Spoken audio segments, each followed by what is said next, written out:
यदि आपके विवाह में लगातार विलंब चल रहा है, कोई न कोई अड़चनें आ रही हैं, बनती बनती बात भी बिगड़ जा रही हैं, आप बहुत सारा प्रयास कर रहे हैं और कर भी चुके हैं, लेकिन आपको सफलता नहीं मिल पा रही है, तो ये कार्यक्रम आपके लिए है। आज मैं आपको एक ऐसा सरल उपाय बताने वाला हूं जो अपने घर में ही रह के करना है, कहीं बाहर जाने का कोई झंझट नहीं है। और यकीन मानिए, यदि ये उपाय आप कर देते हैं तो आपकी शादी के लिए कोई न कोई अच्छा प्रस्ताव आएगा और जल्द से जल्द शादी के लिए रिश्ता फिक्स हो जाएगा। नमस्कार, मैं पंडित GS कौशिक आपका स्वागत करता हूं आपके अपने YouTube चैनल GS घृत कौशिक में। जो भी मेरे पुराने दर्शक हैं वो भली भांति जानते हैं, इस चैनल के माध्यम से मैं लगातार विवाह से रिलेटेड नई नई जानकारियां लेकर आपके सामने उपस्थित रहता हूं। इसलिए यदि आपने अभी तक इस चैनल को सब्सक्राइब नहीं किया है तो चैनल को सब्सक्राइब जरूर कर ले, बेल आइकन को भी प्रेस कर ले, ताकि हमारी आने वाली इसी प्रकार की नई वीडियो का नोटिफिकेशन आपको मिल सके और वो वीडियो आप आसानी से देख पाएं। आज का जो कार्यक्रम है विशेष रूप से उन माताओं के लिए बेहद खास होने वाला है जो माताएं अपने बच्चों की शादी के लिए परेशान रहती हैं, दुखी रहती हैं, बहुत सारे उपाय भी करती हैं, प्रयास भी कर रही हैं, लेकिन उन्हें लाभ नहीं मिल रहा है। क्योंकि कई बार जन्म कुंडली में ग्रह और नक्षत्रों का एक ऐसा दुर्योग बन जाता है जिसके चलते विवाह में लगातार अड़चनें ही आती रहती हैं। रिश्ते आएंगे, बातें चलेंगी, लेकिन कोई भी बात, कोई भी रिश्ता सफलता तक नहीं पहुंच पाएगा। हमें ऐसा लगेगा कि अब की बार तो रिश्ता पक्का हो ही जाएगा, सारी बात बन जाएगी, लेकिन अंत में जाकर के बात बिगड़ जाती है। कभी लड़के वालों की तरफ से ना हो जाती है, कभी लड़की वालों की तरफ से ना हो जाती है, या फिर आपको अपने मन मुताबिक कोई अच्छा रिश्ता मिल नहीं पा रहा है।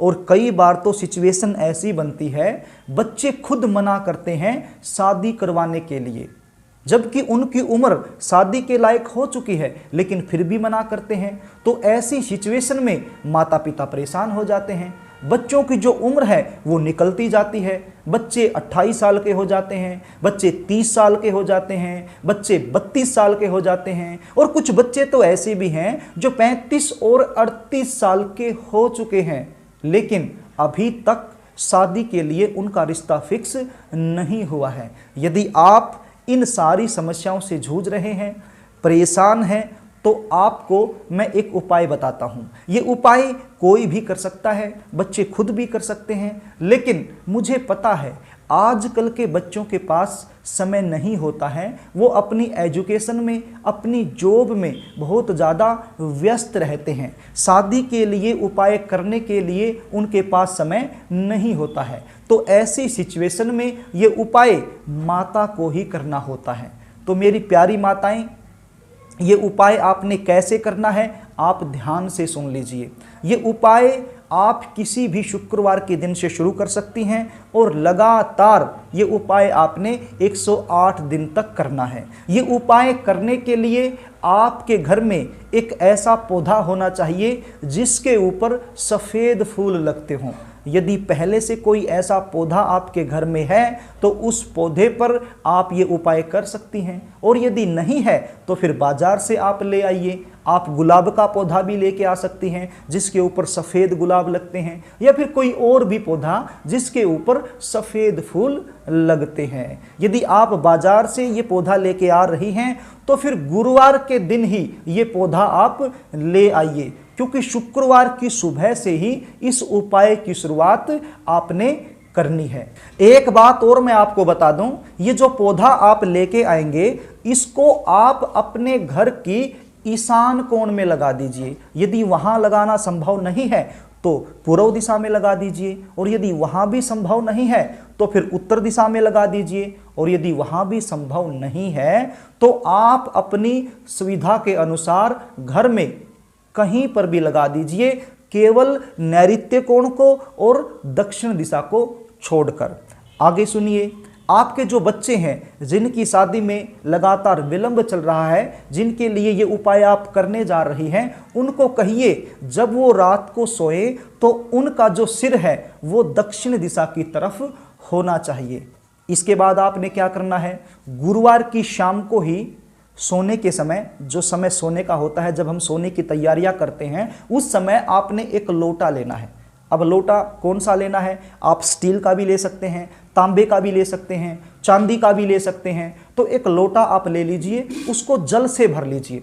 अब जल से भरकर ये लोटा आप अपने बच्चों के सिरहाने रख दीजिए। जिस भी बच्चे के लिए ये उपाय आप करने जा रहे हैं उसके सिरहाने आप रख दीजिए, यानी कि दक्षिण दिशा की तरफ इसको आप रख दीजिए। अब सुबह आपने शुक्रवार के दिन उठना है, जिस समय आप उठते हैं उसी समय उठ करके अपने मुंह हाथ धो करके ये लोटा अपने वहां से उठाना है और उस पौधे की जड़ में डाल देना है जो पौधा आपने स्थापित कर रखा है। जिस पौधे पर सफेद रंग के फूल आते हैं उसी पौधे की जड़ में आपने ये पानी डाल देना है। जब ये पानी आप उस पौधे की जड़ में डाल रहे हैं तो आपने मन ही मन में अपनी मनोकामना का चिंतन करना है, अपना नाम बोलना है, अपना गोत्र बोलना है। जिस बच्चे के लिए ये उपाय किया जा रहा है उसका नाम बोलना है, उसका गोत्र बोलना है और किस लिए ये उपाय आप कर रही हैं वो भी आपने बोलना है। तो ये सब आप मन ही मन में चिंतन कीजिए अपनी मनोकामना का बार बार। तो इस प्रकार से आपने ये उपाय करना है।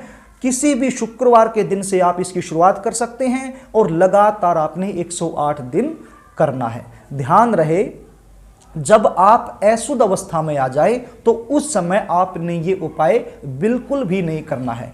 5 से 6 दिन बीच में ये उपाय आप बंद कर सकते हैं और ये जो 5 से 6 दिन है ये आप आगे बढ़ा सकते हैं।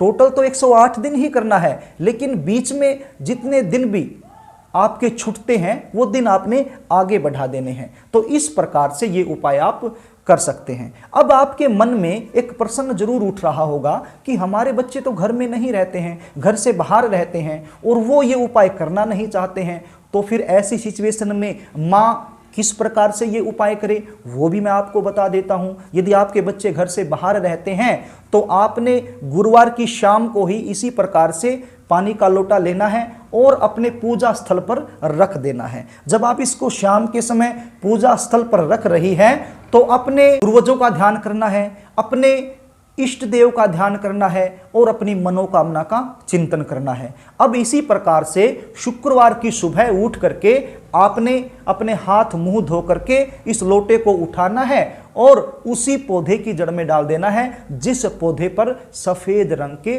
फूल आते हैं। और इसी प्रकार से अपना नाम, अपना गोत्र और अपनी मनोकामना का चिंतन करते हुए ये पूरे का पूरा जल उस पौधे की जड़ में आपने डाल देना है। तो यदि आपके बच्चे कहीं बाहर रहते हैं तो इस प्रकार से ये क्रिया आप कर सकते हैं। देखिए, शुक्रवार से आपने इसकी शुरुआत कर दी तो फिर आपने ये लगातार ही करना है। कहीं आप ये मत समझना जाना कि केवल शुक्रवार के दिन करना है, नहीं, हर रोज लगातार 108 दिन करना है। और जब आप अशुद्ध अवस्था में होते हैं उस समय आपने ये उपाय नहीं करना है। तो इस प्रकार से ये उपाय आप अपने बच्चों की जल्दी शादी के लिए कर सकती हैं। मेरी प्यारी माताओं, बड़ा ही आसान उपाय है, अपने घर में ही रह करके करना है। ये उपाय आप जरूर कीजिए। यदि आप अपने बच्चों की जन्म कुंडली का विश्लेषण मुझसे करवाना चाहते हैं, जानना चाहते हैं कि विवाह में लगातार विलंब क्यों हो रहा है, जबकि भगवान का दिया हुआ आपके पास सब कुछ है, आपके बच्चे दिखने में सुंदर हो सकते हैं, अच्छी खासी जॉब कर रहे हैं या फिर अच्छा खासा व्यापार कर रहे हैं, फिर भी शादी नहीं हो रही है। यदि आप जन्म कुंडली दिखा करके जन्म कुंडली के अनुसार जो सटीक उपाय बनते हैं उनको जानना चाहते हैं तो स्क्रीन पर दिए गए व्हाट्सएप नंबर पर आप अपने बच्चों की जन्म डिटेल मेरे पास व्हाट्सएप कर सकते हैं और बच्चों की जन्म कुंडली का सटीक विश्लेषण मुझसे करवा सकते हैं। यदि आपको कार्यक्रम अच्छा लगे तो वीडियो को लाइक करना, शेयर भी कर देना ताकि आप पुण्य के भागीदार बन सकें। और यदि अभी तक आपने चैनल को सब्सक्राइब नहीं किया है तो मुझसे जुड़े रहने के लिए चैनल को सब्सक्राइब जरूर कर लेना। आज के लिए बस इतना ही, कल फिर मिलेंगे, तब तक के लिए नमस्कार।